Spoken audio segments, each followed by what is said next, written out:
You see, there's one very critical factor that keeps a government in power that the UDA administration has not been able to acknowledge or recognize.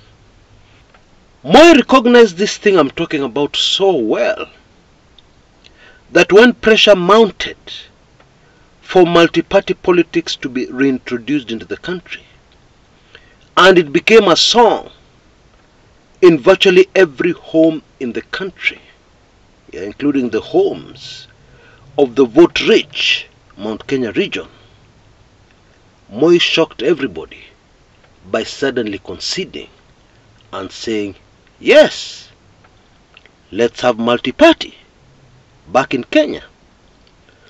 Of course, later, in a press briefing, he let out his true feelings and he told Kenyans, multi-party it our choma, and he said it so bitterly.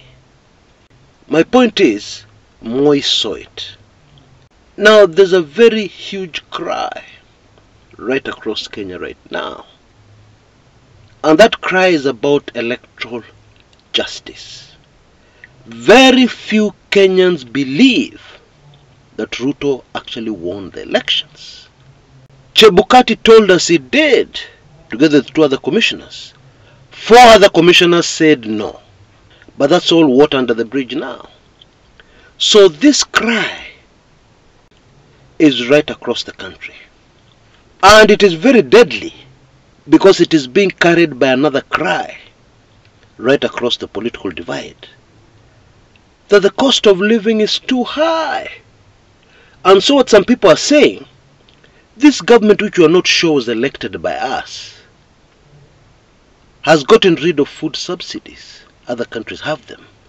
The cost of living is too high and they don't seem to care.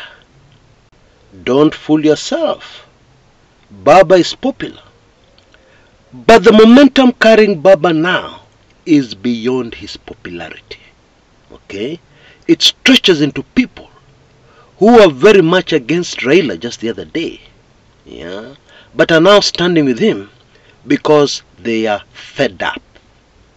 So let me tell you this thing that keeps governments in power. It was even recognized by the colonialists. The thing that keeps governments in power are a people divided. Yeah? People on this side want this, people on the other side want something else. But woe unto you if you're a government when all the people are united with one voice.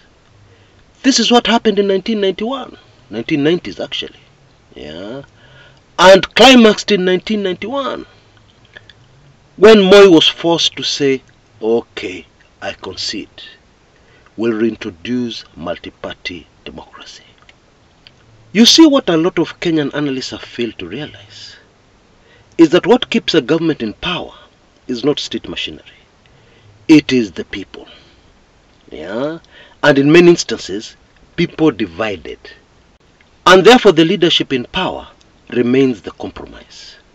But when people are how they are today in Kenya, add farmer into that, and the crises which are not ending, sijui foreign exchange hakuna, sijui famine, sijui what, then you know you're in a deadly situation.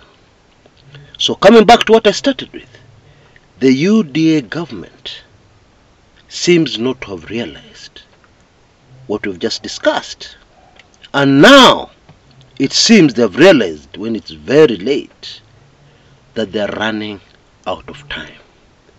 They must address, not Raila, these Kenyan people united together in one voice. Not the small group of supporters or sycophants, no. Not by holding events, stage managing events to show their popularity, ferrying people with buses to a meeting of the president, no. They have to swallow their pride and address the vast majority of Kenyans and address their concerns. That one they must do. If they don't do, you know what's going to happen.